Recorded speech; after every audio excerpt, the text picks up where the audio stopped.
আমারটা খালি কেন? কিভাবে খেতে হয় এটা দেখাইতে হয়। এভাবে এক্সপ্রেশন দিতে হবে। এত মজা আন্টি, বেস্ট, অনেক মজা। আজকে ভাবলাম কাজ করতেছি আর আপনাদের সাথে সেই পুরাতন দিনের কথা আমার মানে আমি যখন কাজ করি একা একা তখন আমার অনেক কিছু অনেক মানে সেই পুরাতন দিনে আমি চলে যাই। ভাবলাম আপনাদের সাথে তো অনেক কিছুই শেয়ার করি, আমার সেই পুরাতন দিনের কিছু স্মৃতি আপনাদের সাথে শেয়ার করি। যখন আমি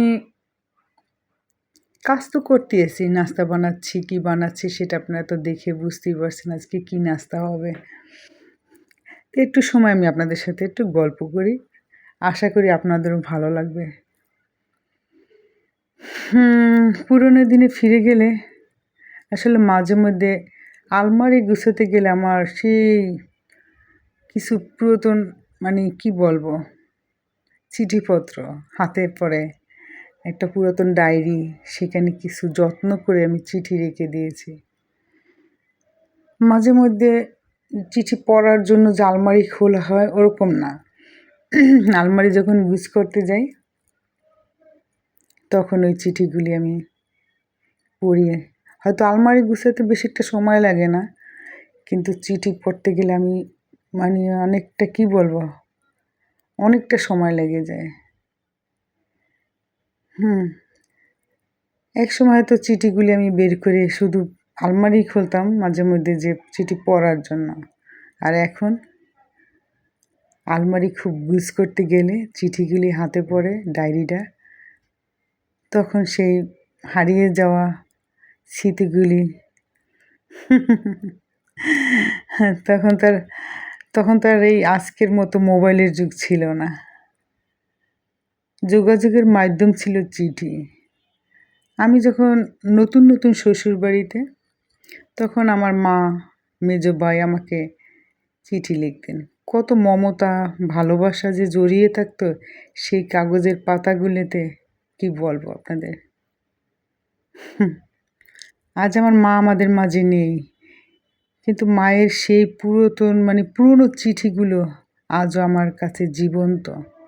প্রতিটা লাইন পড়ার সময় মনে হয় মা যেন পাশেই বসে কথা বলছেন। আর ভাইয়ের সাথে এখনও মাঝে মধ্যে নিয়মিত কথা হয়। কথা হলো পুরনো সেই চিঠিগুলি, অনুভূতিটা কিন্তু একদম আলাদা। প্রযুক্তি যতই আমাদের যোগাযোগের মাধ্যম সহজ করে দেয়, কিন্তু চিঠির বুকে লেগে থাকা সেই পুরনো দিনের অনুভূতি আর ভালোবাসা আর সেই মোবাইলের মেসেজে পাওয়া যায় না। কিন্তু আজকের বিকেলে নাস্তার আমেজে ভাবলাম আমার জীবনের এত মিষ্টি আর মূল্যবান একটা অনুভূতি আপনাদের সাথে শেয়ার করি। আশা করি আপনাদের ভালো লাগবে। সত্যি কোনো এক সময় হয়তো আপনাদের সাথে আরও অনেক কথা, পুরাতন কথাই বলবো।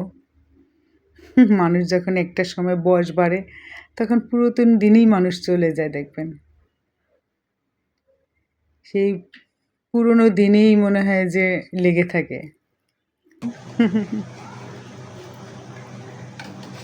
ছোট মেয়ে একটু পালিয়ে পালিয়ে কাজ করে। কিসে কিসে দেবো আমার বাবুটারে, এই বাবুটারে। বাবারে বাবু, রশিদ 10 বছর একবার আসে। আচ্ছা এখানে আচ্ছা, টিং টিং টিং একটু রাখতে হবে তো না? ও যদি আজকে না আসে ও তো বুঝেন খাবে। বেস্ট আন্টি, আসার পর এত মজার স্যুপ। হ্যাঁ, এটা ঠিক করো না। Sorry sorry. আরে কি ভাই, এই চামিচ দিছো কেন বাবা? ভিউয়ার্সকে দেখাই, এই যে দেখা ভিউয়ার্স, ভিউয়ার্সকে দেখাই কি নেকা ভিউয়ার্স। আবার আমাকে দেখিস না, যাও। আমারটা খালি কেন? কিভাবে খেতে হয় এটা দেখাইতে হয়। এভাবে এক্সপ্রেশন দিতে হবে। এত মজা আন্টি, বেস্ট, অনেক মজা। না ওকে, এটা সাদে খাবে প্রকৃতি দেখে দেখে। বাবা। Bye bye bye. ভালো এই মিম আসবে না কি যাই না, ও চোখ চোখ খেতে বসছে। তাহলে আন্টি আর স্যুপ খাবে না তার। আমি রানিকাই খাবো। ওকে, এই আমি নামাজ পড়বো। আমার এটা তো পিকু দৌড়ে